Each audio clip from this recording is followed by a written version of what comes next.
Here's a modern rendition of, with a more modern layout, because he didn't have some of these things were kind of tacked on in various odd ways, of a modern periodic table. And you notice there's holes. There appear to be holes, which I've conveniently marked with black. Some of the the elements in white, copper, zinc, iron, and stuff like that, were known to the ancients, and these kind of greenish ones here were still discovered prior to 1870. Well, 1875, 1878, they start discovering other elements, and all of a sudden they start falling into places in Mendelev's periodic tables. There must be something to this. A few years later, Charles Young and William Harkness are also pointing a spectrograph at the sun, and they find a bright emission line in the solar corona, a strong green line at 5303 angstroms, which I believe is this guy here. The suggested name is coronium, which I've heard from various sources but have not been able to confirm that Mendeleev actually proposed that name.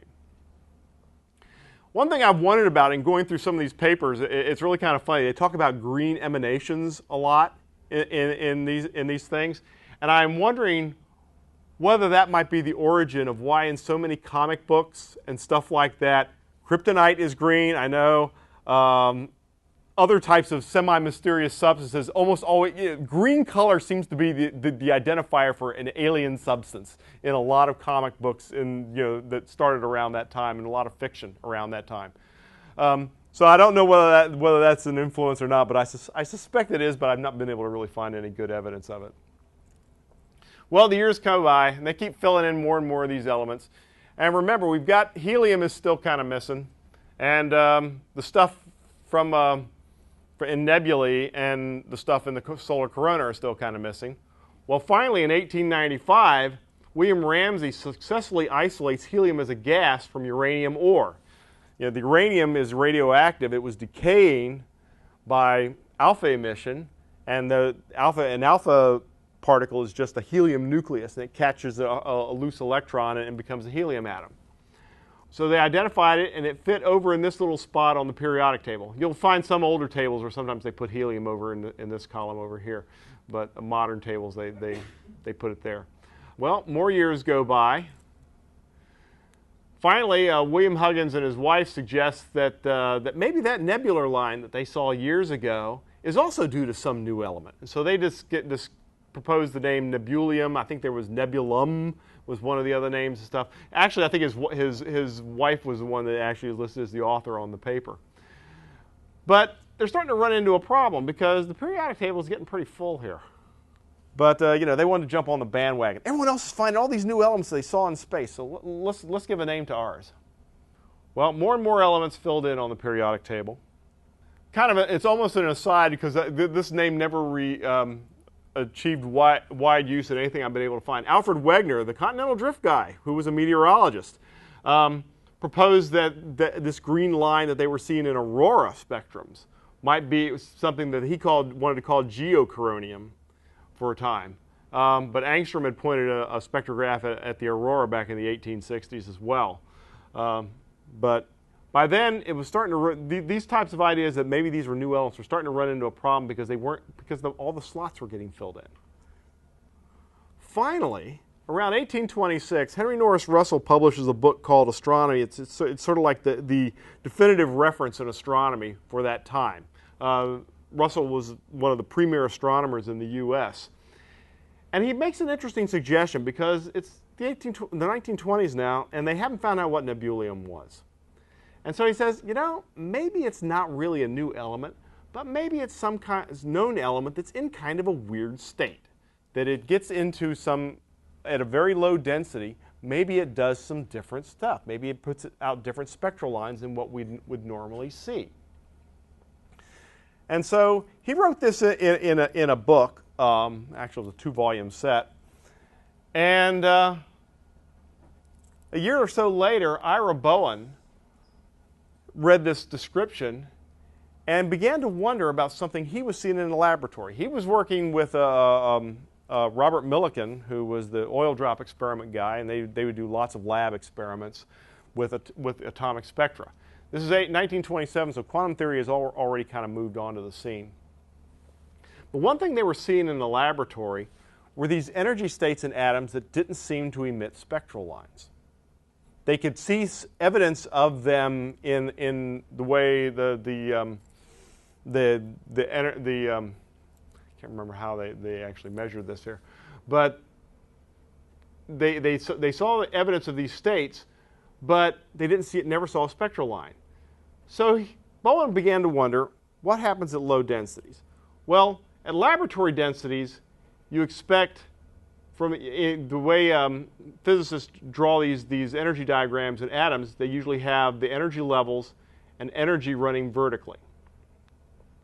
Now, in the normal excited state, when an atom gets excited, picks up some energy, and an electron bumps up from the ground state into an excited state, it'll normally fall down and emit a spectral line. But suppose there's electrons in these other, what he was calling metastable states. And because these things didn't emit a spectral line, they would call them forbidden transitions. Well, at laboratory densities, there's other stuff going around that can knock into these atoms. And at laboratory densities, this can happen a lot. So as a result, if something gets up in this state, it doesn't stay there very long. Something bumps into it. It drops down to the more stable state, which then drops down and just emits a normal spectral line. But suppose you had something at a much lower density. These states up here had very long lifetimes. And the assumption was that if you had something bumping into an atom at time scales shorter than those lifetimes, it would knock these electrons down and they would emit a normal spectral line. But if the density was really, really low and there wasn't other atoms bumping into the big atom, the atom at the same time, these states might have enough time to radiate on their own, and you would see additional spectral lines. Well, he had found a bunch of them, of these metastable states in the laboratory, and decided to do some differences between them and the nearest ground states and such, and found that it matched up very well with the spectral lines they were seeing for these nebular lines. And it turned out they couldn't do the experiment right away, but this inspired them to say, maybe we should look for this. This is a possible experiment that we might be able to do. By 1931, just took a few more years, nebulium lines are reproduced in the laboratory. They managed to have a gas tube at very low pressure, and I recall having to do a photo exposure of a couple of hours to see these things.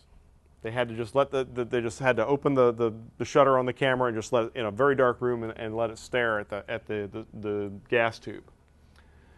Around the 1930s and 40s, these metastable transitions are established firmly in the theoretical framework through quantum mechanics. They could actually do calculations of where these states were supposed to be, what their energies were supposed to be, determine these from first principles. By 1942, Bengt Edlund determines that the coronium lines are due to another unusual state of an atom. If you have an atom that is highly ionized, and a lot of the outer electrons are already, floating around in your hot plasma, the spectrum of the atom will change as well. And there was a technique called isoelectronic sequences that they could use to compare an atom with the same number of electrons but a different charge in the nucleus, because say like a helium ion, a helium atom that has lost one electron looks like a hydrogen atom from a structural point of view, and they can use that to calculate where the spectral lines had to be. But they would determine that the coronium was due to these highly ionized states of iron, nickel, and calcium. Well, today, this whole line of inquiry had a lot of impacts for chemistry. It's funny when I think about it. It was discovered in 1895. They finally found it. By 1911, it's being used as a regular resource in laboratories. Once they knew it was there, they could start capturing it. By 1937, helium was the first superfluid, and I've actually found a few papers where it indicates that they were kind of close to figuring this out sooner, but no one was quite paying attention. If you read the papers, they sort of like saw the behavior but kind of dismissed it. Helium, of course, has many industrial uses. Superfluids are used in a lot of precision devices. The forbidden lines that are from Nebulium and such are used as diagnostics for low-density plasmas. You can't stick a thermometer in there; it'll melt at very high temperatures.